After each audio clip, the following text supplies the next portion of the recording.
Olá pessoal, estamos aqui com mais um IACEPcast. Hoje a gente veio falar um pouquinho sobre regulação e desregulação emocional. Tem se falado muito sobre isso, né? A gente escuta diversas pessoas no Instagram postando e comentando sobre isso, mas o que é? O que seria exatamente isso? E para a gente entender um pouquinho mais desse tema, a gente convidou a Natália Gomes para vir aqui falar com a gente e o Vitor Soares. Sejam muito bem-vindos, estou muito feliz de ter vocês aqui com a gente. Né? Eles são estudiosos do tema há muitos e muitos anos e eles vão falar um pouquinho sobre isso para a gente. Nath, se apresenta um pouquinho para o pessoal te conhecer. Certo, Pri. Bom, então eu sou Natália, eu sou psicóloga clínica, atuo há 10 anos como psicóloga clínica e eu me formei na Universidade Estadual de Londrina, aqui na UEL, e tenho também especialização em análise do comportamento clínica e acho que é isso. E você, Vitor? Meu nome é Vitor, né? Eu tenho formação em DBT, aqui pelo Instituto IACEP, pelo Instituto Contínuo. Também tive a formação do programa de maestria em terapia comportamental dialética pela ELO do Ezequias. Fui fazendo diversos cursos na área de DBT, atuando como treinador de habilidades desde a época da minha faculdade também. E até desenvolvi um projeto durante a graduação de DBT para mulheres com questões de comer emocional, foi bem interessante. E sou formado pela Universidade Estadual de Londrina também. Acho que é isso. Tá ótimo. E como é que vocês se aproximaram da DBT? Por que vocês escolheram trabalhar com DBT antes? O que é a DBT? Né? E depois, por que vocês escolheram trabalhar com isso? Certo, Pri. Bom, então a DBT ela é um programa de tratamento, né? Que inicialmente foi desenvolvido pela Marsha Linehan para tratar pessoas que tinham um transtorno borderline, né? Mais especificamente mulheres que tinham comportamentos que colocavam as suas vidas em risco. Então, ela criou esse programa de tratamento, que é um programa modular, isso envolve alguns modos de tratamento. Nós temos ali 5 modos de tratamento, né? Cada um tendo uma função muito específica, mas que precisam acontecer de forma simultânea para a gente, então, oferecer esse tratamento para o paciente, né? Esses modos são equipe de consultoria, a terapia individual, o treinamento de habilidades, o coaching por telefone e também tratamentos adicionais, como psiquiatra, nutricionista, entre outros, né? Então, isso é a DBT, de forma bem geral. E, bom, eu conheci a DBT, foi interessante, eu estava fazendo terapia, era em 2017, e a minha terapeuta me deu aquele primeiro manual da Marsha, o pequenininho. Ela me apresentou, falou que poderia me interessar para eu dar uma lida, né?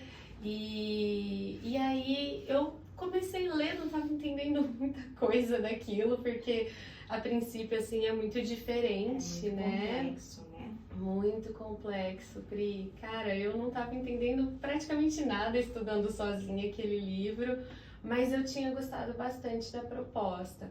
E aí, aqui no IACEP, a gente iniciou um grupo de estudos, acho que ali em 2018, mais ou menos, né? Veio uma galera estudar junto. E ali foi quando eu fui conseguindo aprender, né? Todo mundo estudando, compartilhando, a gente foi conseguindo aprender mais. A gente fez o treino de habilidades, aplicou uns nos outros, então foi muito bacana.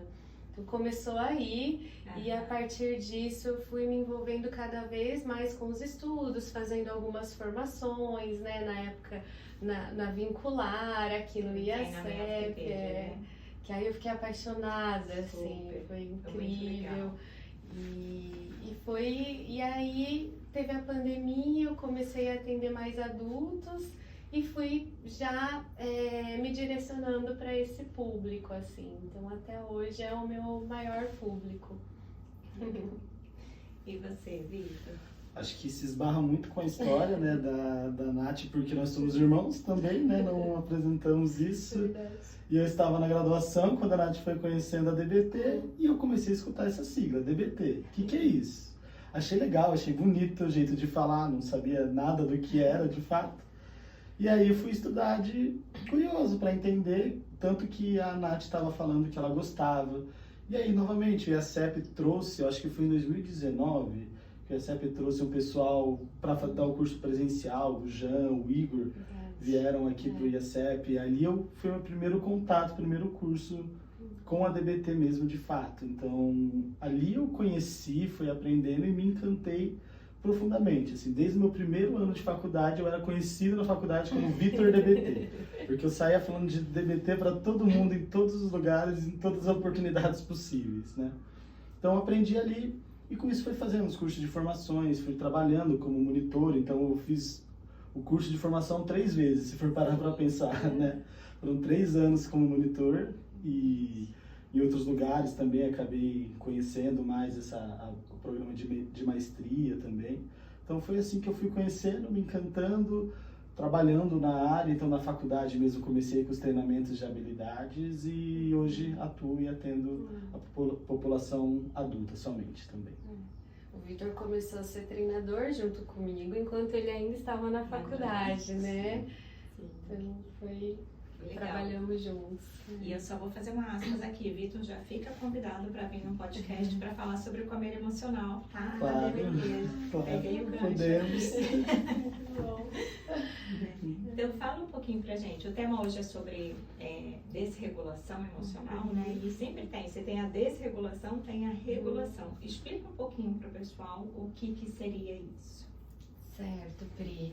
Bom, então, assim, a desregulação emocional é uma incapacidade que o indivíduo tem, né, de regular as suas emoções, de modular as suas emoções. Quais são as características dessa incapacidade, assim? Então, é um indivíduo que tem uma dificuldade de diminuir a ativação da emoção, a ativação fisiológica mesmo, neurofisiológica, né, do sistema nervoso central.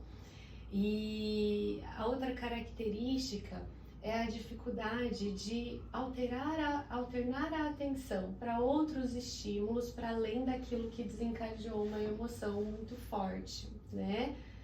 Então, um exemplo assim, imagina que você mandou uma mensagem para uma pessoa importante da sua vida, uma amiga, e essa amiga não te respondeu, mas você viu que ela estava online no WhatsApp, né?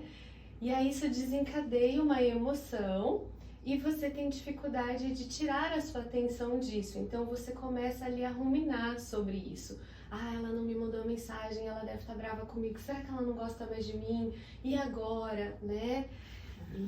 E aí com isso tem uma outra característica que é agir por impulso. Então a pessoa começa a agir no impulso dessa emoção. Manda várias mensagens, manda lá 10 mensagens para a amiga. Por que você não está me respondendo? O que aconteceu? O que eu te fiz? Me responde. Às vezes começa a ligar, né? Então entra ali num desespero mesmo, né? De não sair da situação, de ficar rodando e não conseguir sair, né? Exato. E sempre com uma emoção muito intensa. Com uma emoção muito intensa, né?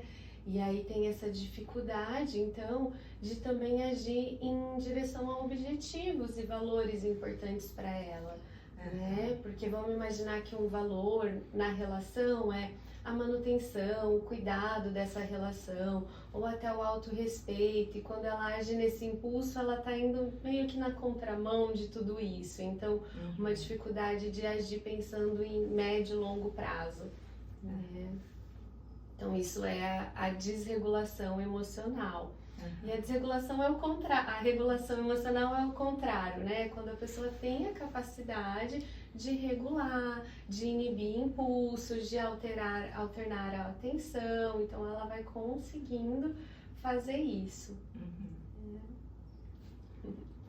Eu tô aqui pensando da regulação, assim, é quando a pessoa talvez consiga, a emoção a gente sente diante de uma situação, a gente sente diferente, depois eu vou precisar falar um pouquinho sobre isso, mas seria um pouco assim, a emoção veio diante daquela situação e eu consigo não responder somente a ela, eu consigo fazer outras coisas e distrair para não ficar só rodando naquele foco. Isso seria daí uma forma de conseguir regular essa emoção. Isso mesmo, Pri. Então, Acho que tem uma característica muito importante do que você falou, que normalmente o senso comum confunde, que regular a emoção é a mesma coisa que controlar ou não sentir. E não. Para regular uma emoção é preciso senti-la. É preciso que ela esteja presente para que a gente consiga regular. Então esse é o ponto principal, igual você trouxe. Vai sentir a emoção, mas não vai apenas considerar ela. Outros fatores importantes vão estar presentes. Mas a emoção precisa estar presente também.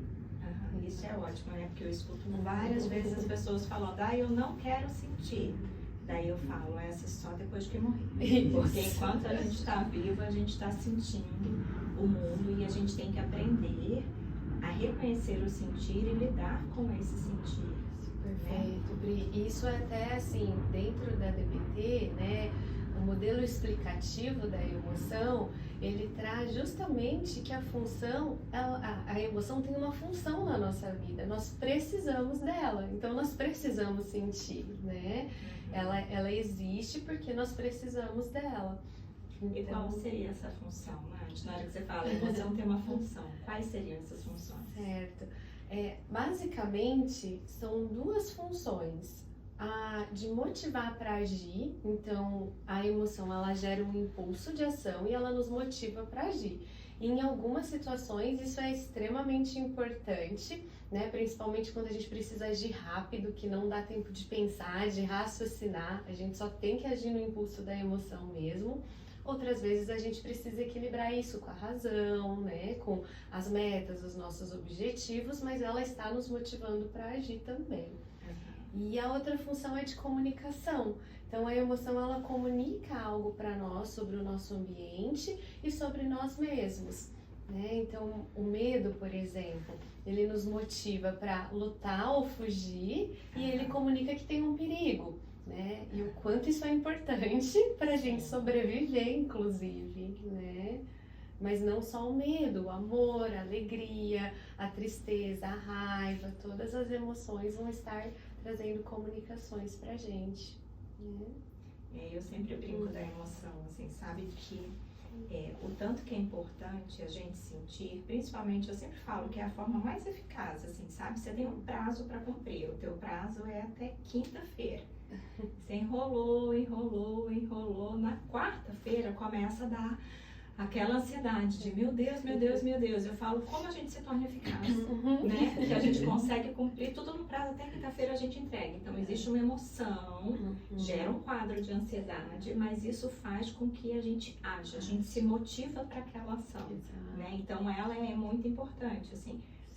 Claro que tem as situações, igual a Nath falou, assim, de uma resposta rápida em que a gente precisa agir, precisa fazer alguma coisa, mas também tem essas respostas que não são tão urgentes, mas que essa emoção é importante para que a gente consiga agir frente às coisas da vida, né? Exato. Até mesmo, por exemplo, uma emoção como a inveja, né? Muitas vezes a gente tem um tabu em cima dessa emoção, né? Não pode sentir inveja, é feio sentir inveja.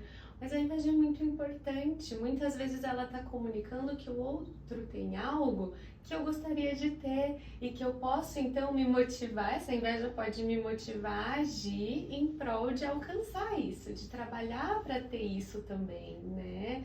Isso. Então, isso que eu ia pegar esse gancho, Nath, porque as pessoas muitas vezes confundem que existem emoções boas e emoções ruins. As boas eu quero sentir, as ruins eu não quero sentir, né? Tenta falar um pouquinho sobre isso. Legal, a gente pode entrar assim, né? Primeiro entender que não existem emoções boas e emoções ruins. Todas as emoções são importantes, todas, completamente todas. A gente pode chamar de agradáveis e desagradáveis, eu acho que é um caminho, porque tem emoções que nos agrada mais, sentir felicidade, sentir amor, do que sentir medo, do que sentir tristeza, ou desejadas e indesejadas, né? A gente acorda de manhã querendo sentir feliz, não querendo sentir tristes. Então dá para ir para esse caminho de agradáveis e desejadas, mas todas as emoções têm sua importância. A tristeza tem sua importância na nossa vida, demonstrando que algo que a gente perdeu, algo que a gente valorizava, não está mais presente na nossa vida. Como eu até vi em alguns outros episódios, vocês trabalhando bastante sobre o luto, a tristeza é uma emoção totalmente ligada ao amor, né? Então, quanto que é importante também sentir tristeza, sentir a inveja, mostrando que algo que o outro tem, a gente estima. Não significa que a gente vai agir em prol de destruir o outro. Que o outro não tenha, né? Exato. Sim, que eu vá conquistar também, né? Perfeito. Ciúmes também é uma emoção extremamente importante, um tabu em relacionamentos, né? Não podemos sentir ciúmes ou sentimos ciúmes demais, mas o ciúmes demonstra que algo que a gente gosta, uma pessoa nesse caso, está em risco. A nossa relação está em risco por algum motivo. Então, se você se importa, se você ama essa pessoa, quando você vê um risco, você vai sentir ciúmes. E Sim. que bom, isso vai motivar a gente a agir em todos os pontos que a Nath trouxe. Então, não existe emoções ruins, existem as desagradáveis que têm sua função na nossa vida também. Isso. Que é essa questão de perceber a emoção, reconheça qual é a emoção que você está sentindo e olhe o contexto, o que está acontecendo, que evocou, que fez com que você sentisse essa emoção. Daí a gente se torna muito mais sensível para escolher a forma como a gente quer agir diante daquela emoção. Né? Perfeito, Pri. E aí, para as pessoas que têm uma desregulação emocional, isso é mais difícil de ser feito, né? E aí, por exemplo, você falou de dar o nome da emoção, né? Reconhecer o que eu estou sentindo e dar um nome. Essa já é uma habilidade de regulação emocional. Fazer isso já vai desativando o nosso sistema fisiológico, a gente já vai começando a regular as emoções a partir disso, né? Então, é uma habilidade, por exemplo, que pessoas que têm desregulação emocional vão aprender para conseguir começar a regular as emoções, né? Que não só quem tem desregulação emocional, mas todo mundo precisa. Deveria, né? E eu acho que é genial, por exemplo, o trabalho do filme Divertidamente, é justamente nesse ponto, né? De conseguir identificar e reconhecer as emoções. E acho importante, você falou divertidamente, assim, para mim a grande sacada do filme foi conseguir mostrar para as pessoas que a gente consegue sentir várias coisas na mesma situação. Né? Que não é assim, igual você falou do exemplo do luto, eu tô acompanhando uma pessoa assim, que a mãe faleceu e o filho nasceu uma semana depois. Nossa! E daí foi uma situação em que ela falou, eu não sei se eu me sentia triste e feliz. Ou feliz, ela usou o termo. E eu falei, não, eu acho que você se sentia triste e feliz. Porque a tristeza e o luto em relação à perda da mãe, uma pessoa muito amada, muito querida, e o nascimento do filho, que é uma relação de amor, que é uma relação de cuidado, que é uma relação muito intensa. E eu falei, o quanto que esses sentimentos, eles podem existir juntos, né? E o tanto que muitas vezes as pessoas entram em conflito, como se elas só pudessem sentir uma coisa. Se ela sentisse mais coisas diante daquela situação, isso estaria errado, né? É verdade. E o filme mostra muito isso, né? A central de comando ali, de Exatamente. controle, né? Várias emoções, vieram novas emoções, né? Acho que o Divertidamente 2, né? Que tem até o tédio, E isso que você traz é muito importante, né, Pri? Que toda a DBT vai trabalhar justamente com essa dialética, né? Da existência, da coexistência de opostos, assim, né? Então, esse é um de emoções boas de sentir, agradáveis, emoções difíceis de sentir coexistindo diante de situações, né? Então, muito importante. E acho que só uma outra coisa que eu queria comentar quando a gente estava ali falando da desregulação, que eu falei pessoas que têm desregulação, né? E talvez um ponto importante também é que todos nós temos desregulação emocional. Se você parar, você vai lembrar de episódios recentes e passados em que você teve todas essas dificuldades de diminuir a ativação emocional, de alternar a sua atenção, agindo por impulsos e por aí vai, né?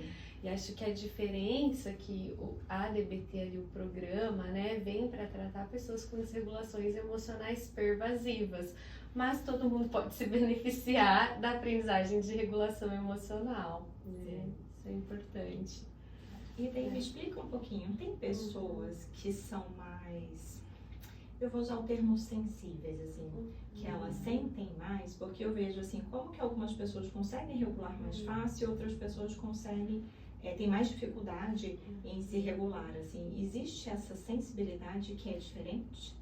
Existe, Pri, existe uma sensibilidade diferente, né, que ela vem do que a Marcia chamou de teoria biosocial, né? Na teoria biosocial, então, a gente entende que existem vulnerabilidades biológicas interagindo com o ambiente invalidante. O que é isso?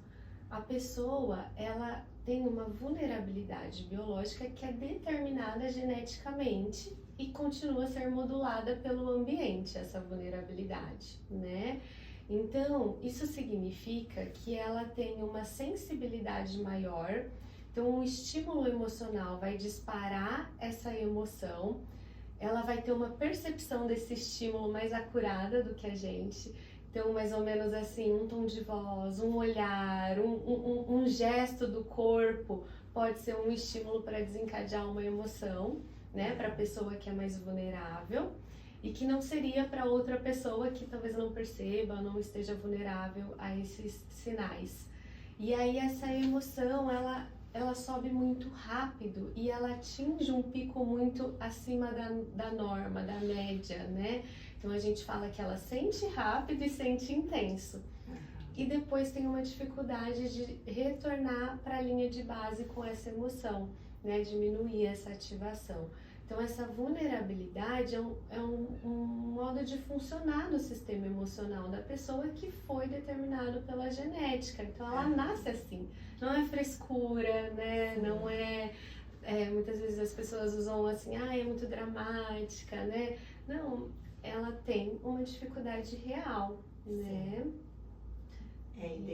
O sentir é muito rápido e daí ele fica muito tempo aqui, enquanto outras pessoas já passou, ela demora mais para baixar. Isso. E aí, então, como a gente falou que a pessoa nasce, né, com uma característica genética, ela ali pequenininha, então ela tem essa vulnerabilidade desde criança. E aí existe um ambiente que interage com essa criança, né? Um ambiente social que primeiramente é a família. E esse ambiente social, quando ele é invalidante, ele vai contribuindo para ir piorando a vulnerabilidade biológica e gerando a desregulação emocional. E aí aqui é um ponto muito importante, porque assim, quando a gente fala de ambiente invalidante, a gente está falando basicamente de 3 tipos de famílias que vão ser invalidantes. Então tem a família que é muito desorganizada, que é aquela invalidação mais de traumas, de abusos, de maus tratos, né? Tem a família perfeita, a famosa família margarina, né? Que vai invalidar de forma a tratar a emoção como um tabu, que é o que a gente estava falando, tipo, controle sua emoção, não pode sinta. sentir, não faça isso. Exato, ninguém demonstra fraqueza aqui, porque emoção significa fraqueza, né? Vão criando essas crenças, né? E tem também a família normal, que também é uma família invalidante, né? Que é quando a família negligencia a emoção, ignora, diz que aquela emoção é errada, que não deveria se sentir daquela forma. Então, vai gerando ali o contexto de invalidação mais vulnerabilidade que contribui para o desenvolvimento da desregulação emocional, né? E até quando a gente fala da família normal, é porque a invalidação está muito presente realmente, né? Não precisa ser algo muito dramático, muito drástico para ser invalidante. Então, às vezes a criança chega, por exemplo, e fala... mãe, né, chega da escola chorando muito e fala, ai mamãe, ninguém quis brincar comigo hoje, eu tô muito triste, e aí a mãe fala, mas para com isso, não tem nada a ver, você tem outros amigos, brinca com né? outra pessoa. Brinca com outra pessoa, então isso é invalidante, veja, Sim. né, não é algo que a mãe fez por mal, que não ame, mas é invalidante. Na hora que você falou isso, eu lembrei do exemplo da minha filha, quando ela era pequena. Olha, como a gente faz as coisas, assim, na hora eu percebi, depois que eu já tinha feito, né? Mas eu percebi, assim, é coisa pequena, assim. A gente mora no sobrado, tinha uma escada, e eu tava, vamos pessoal, vamos subir pra dormir, organizando as coisas, assim, acho que ela devia ter uns 5 anos, né, pequena. E daí ela tava chorando no pé da escada. Daí eu falei, filha, por que você não subiu ainda? E ela chorando falou, mamãe, tem uma barata ali. Eu, ai, o que tem? Uma barata. Subi, matei a barata, falei, vamos, sobe, tipo. Totalmente invalidante. Então, assim, eu na minha cabeça tem um problema, tenho que organizar para dormir, tem uma barata, vou matar a barata e vamos todo mundo. Eu tava focada em solucionar o meu problema naquele momento. E ela estava chorando, ela estava com medo, com 5 anos, tem uma barata ali, é claro que criança nessa situação muitas vezes tem medo de bicho e talvez eu tivesse que ter validado a emoção. Mas naquela situação eu só passei por cima. Daí depois que eu fiz tudo isso, eu falei, nossa, deixa ela sentir medo, é uma barata, as pessoas têm medo de barata e tá tudo bem, né? Exato, Pri, bem isso, né? Então, e aí essa invalidação provavelmente passa ali uma mensagem de eu não posso sentir medo, o que eu sinto é errado, né? E muitas vezes também faz com que a criança passe a aumentar o como ela expressa essa emoção para que ela possa ser ouvida, né? Porque lembra, a função da emoção é comunicar. Então, se eu não estou sendo ouvida, se, né, a pessoa que recebe a minha comunicação não está me ouvindo, não está me atendendo, eu vou variando e às vezes intensificando a minha resposta, né? Sim, acho que vale a pena explicar um pouquinho mais dessa questão do ambiente invalidante e do ambiente validante, que eu acho que esse é um dos pontos, gente, que para mim faz toda a diferença na hora que a gente fala sobre as emoções, né? Que é assim, primeira coisa é, tudo bem o sentir. O sentir, ele é importante, mas daí a gente precisa entender como que o ambiente valida ou invalida esse ambiente importante. Vocês querem falar mais um pouquinho? Claro, a gente pode entrar nesse ponto. E é muito difícil para a maioria das famílias entender o que é validação. Primeiro porque quando a gente só fala essa palavra validar, as famílias tendem a entender como concordar. Ah, então eu preciso concordar? Minha filha, seu exemplo, minha filha está chorando na beira da escada porque tem uma barata, então não posso deixar ela subir, deixar ela chorando lá embaixo mesmo, isso que é validar? E não necessariamente, não é concordar com o que está acontecendo, né? A validação é sobre dizer que aquilo é digno de existir, que aquele sentimento, aquela situação, ela tem valor em sua própria existência, basicamente. Tem um exemplo que eu já escutei uma vez que eu gosto muito, que a gente pensar no ticket de estacionamento. Quando a gente vai no estacionamento, a gente pega o ticket. Para ele funcionar, para a gente conseguir sair do estacionamento, a gente vai validar esse ticket. Se a gente não valida, o que é? É um papel. É um lixo, né? Na maioria das vezes. Então, se a gente não valida o sentimento, o que é o sentimento daquela criança? O que está acontecendo ali? Não é nada. Não serve para nada. E é assim que se sente quando não há essa validação, como um lixo, como um nada. Validar é basicamente expressar para essa pessoa, no caso a gente está falando criança, mas adultos e qualquer idade, expressar para aquela pessoa que aquilo que ela sente, que aquilo que ela está passando é válido. É digno de ser da forma como é, diante dos cenários, diante da história de vida, diante do que está acontecendo naquele momento, é válido que a pessoa se sinta assim.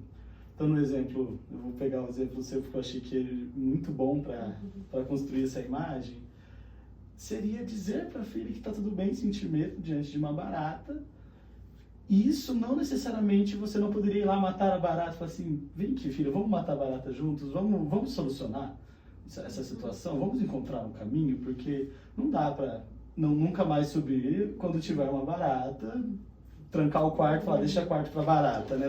Não dá para fazer isso. Então precisamos ter algum tipo de ação, não podemos validar o que é inválido, mas sempre tem algo válido em todas as situações, que normalmente é o sentimento, normalmente é o que a pessoa está experienciando internamente ali. Então, essa é a ideia de validação, isso seria um ambiente validante. Como fazer isso? Tem diversas formas, né? Mas se você está atento a isso, que você permite que aquela pessoa sinta e aquela emoção daquela pessoa seja bem-vinda no ambiente, a gente está conseguindo trabalhar a validação. Isso é muito, muito legal, né? Que é o que eu sempre falo, assim, principalmente sobre raiva, assim, eu falo, a gente muitas vezes tem todo o direito de sentir raiva. A gente sente raiva diante de uma injustiça, por exemplo. Mas eu não tenho o direito de ir lá e dar um soco na cara de alguém. Então, assim, então a gente valida a raiva, que diante daquela situação a pessoa tem todo o direito de sentir raiva. Mas a gente muitas vezes não valida a atitude, que no caso seria ir lá e dar um soco na cara de alguém. Era isso que o Vitor estava falando, né? Que é validar a emoção. Que diante daquela situação é super válido você se sentir dessa forma. Isso, Pri. E às vezes isso entra como colocar limites, né? Então eu posso, por exemplo, validar uma emoção que você teve em uma interação comigo e ao mesmo tempo pôr limite no seu comportamento. Dizer, mas eu não quero que você fale nesse tom comigo. É importante que você mude a forma de falar, né? Mas e validando a emoção, né? Que a pessoa pode estar sentindo. Então, validar não impede de pôr limites. Sim. Isso é importante. Que eu acho que é isso, que é o grande diferencial sobre o validar. Não quer dizer que eu concordo. Eu valido a emoção, mas eu não concordo com o comportamento, com a atitude. Então, a emoção, ela é válida. Exato. E às vezes podemos validar também pensamento, às vezes até o próprio comportamento, né? Que é isso que o Vitor falou também, de poder encontrar o que é válido no que está acontecendo, né? Isso é importante. Sim. E explica para mim um pouquinho, para mim e para todo o pessoal que está assistindo a gente, sobre as emoções primárias e emoções secundárias. Isso eu acho que sempre é um tema que causa um pouquinho de confusão. Fala um pouquinho sobre isso. Posso, claro. Quando a gente pensa em emoções primárias, né, e secundárias, o que acontece?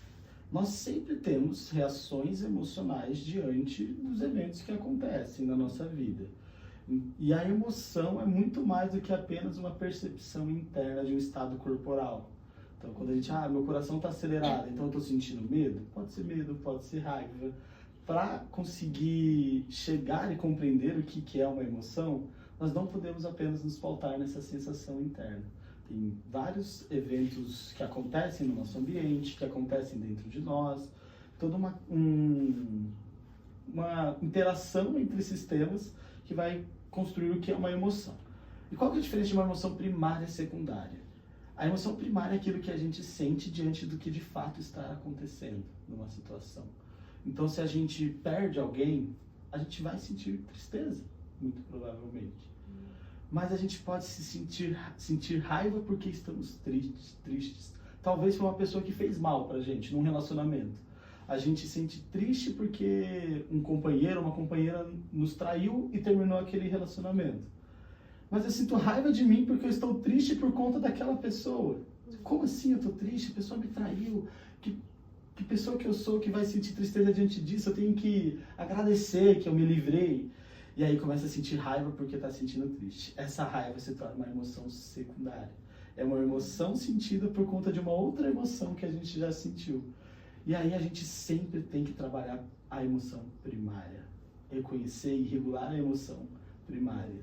Porque se a gente trabalha e apenas tenta regular a emoção secundária, a raiva, é meio que a gente tentar apagar os focos de incêndios que estão acontecendo ao redor, sem ir no que está causando esse incêndio, que está trazendo este fogo para a nossa desregulação. Primeiro, então a gente tem que ir na primária, que é onde está surgindo tudo isso, não apenas na secundária. Fez sentido? Ficou claro? Ficou. Legal. E uma das coisas que a gente está falando aqui sobre a regulação emocional e a desregulação, acho que isso ficou muito claro, assim, de entender o papel fundamental do ambiente, entender que tem pessoas que têm uma sensibilidade genética, fisiológica diferente e, claro, nós somos diferentes, né, gente? Então, nós sentimos o mundo de maneira diferente, eu acho que isso tem que ser respeitado, né? E uma das coisas que eu acho que, pra mim, é a coisa mais linda da DBT, tá? Que eu realmente acho que é como ajudar as pessoas a lidar com isso, né? Que um dos grandes saltos, assim, eu acho que para nós enquanto terapeutas, a consultoria é super importante, né, que ajuda muito, mas para os clientes, eu acho que o treino de habilidades, ele é um fenômeno, assim, né, e o treino de habilidades, ele traz diversas ferramentas para lidar com isso, não é? Fala um pouquinho sobre o treino. Sim, sempre. O treino de habilidades, eu também, assim, eu sou apaixonada pelo treino de habilidades, porque a gente, ao longo desses anos também, a gente sendo treinadores juntos, né, nós podemos ver a evolução dos pacientes, como eles saem, como eles finalizam, a emoção deles, né, de terminar esse treino conseguindo regular as emoções, né, tendo uma melhora significativa nas suas vidas, assim. Então, o treino de habilidades, ele vai ser dividido em 4 módulos, né? Todos esses módulos vão estar atuando na regulação emocional, apesar de a gente ter um módulo específico de regulação emocional. Mas nós vamos ter um módulo de mindfulness, que vamos aprender ali habilidades extremamente importantes e que vão ser base para todas as outras habilidades, né? Aí tem tolerância ao mal-estar, regulação emocional e efetividade interpessoal, né? E esse treino de habilidades também, ele pode ser feito em grupo, né, ou individual, e ele tem variações para diferentes diagnósticos, né? Então tem o treino para borderline, aí tem uma variação para, se eu não me engano, tem para comer compulsivo, né, Victor? Comer emocional compulsivo. Tem para TDAH, então vão tendo aí, né, foram tendo estudos que foram desenvolvendo o treino.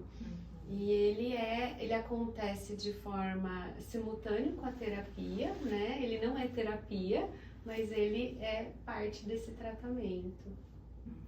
Não sei se era isso que você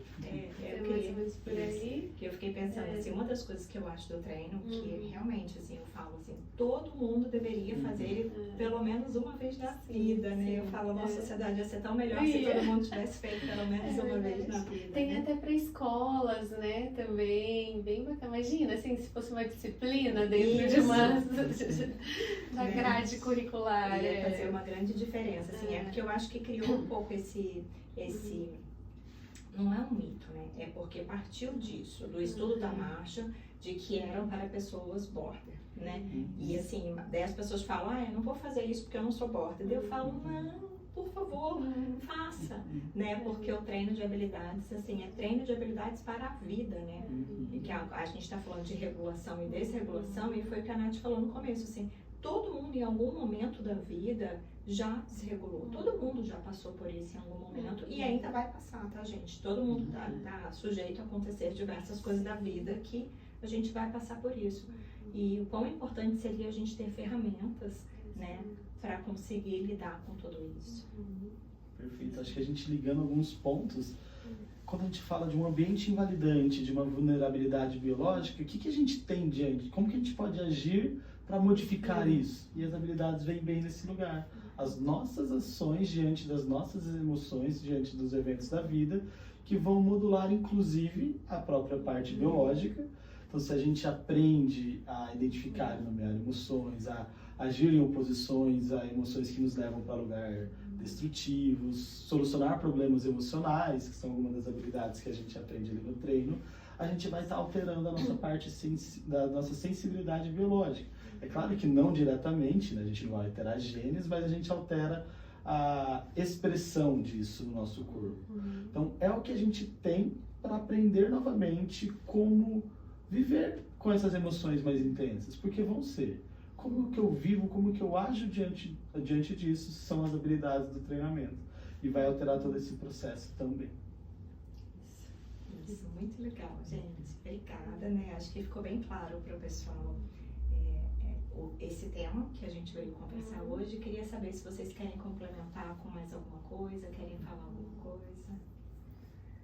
E acho que eu quero apenas agradecer, né, pelo convite. Foi muito gostoso estar aqui, bater esse papo tão bacana, e quero também deixar assim que se as pessoas quiserem material, quiserem indicações, né, podem nos procurar, que a gente disponibiliza. Aqui não deu para aprofundar muito, então se alguém quiser estudar, aprofundar, a gente pode ajudar com os materiais.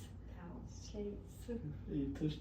Não tem muito mais que trazer, assim, vem milhares de coisas na cabeça, mas acho que foi ótimo, conseguimos trabalhar Aí eu queria falar para o pessoal, acho que é um ponto bem importante, que a Nath e o Vitor são treinadores DBT, eles têm grupos de treinamento de habilidades DBT que estão acontecendo. Quem tiver interesse, né, entra aqui em contato com a gente, né, tem as redes sociais da Nath e do Vitor, a gente vai deixar aqui também, né, que é um treinamento super legal, foi isso que eu estava falando para vocês, assim, acho que todo mundo deveria conhecer e vale a pena participar desse treinamento pelo menos uma vez na vida, viu?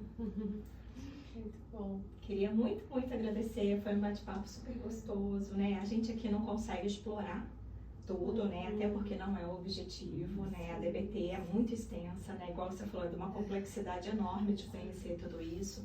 Mas esse é um tema importante para a gente trazer, para as pessoas conhecerem. Tem muita gente que está falando sobre a desregulação emocional e eu acho importante a gente entender o que exatamente é isso. E vocês explicaram com uma maestria, uma clareza.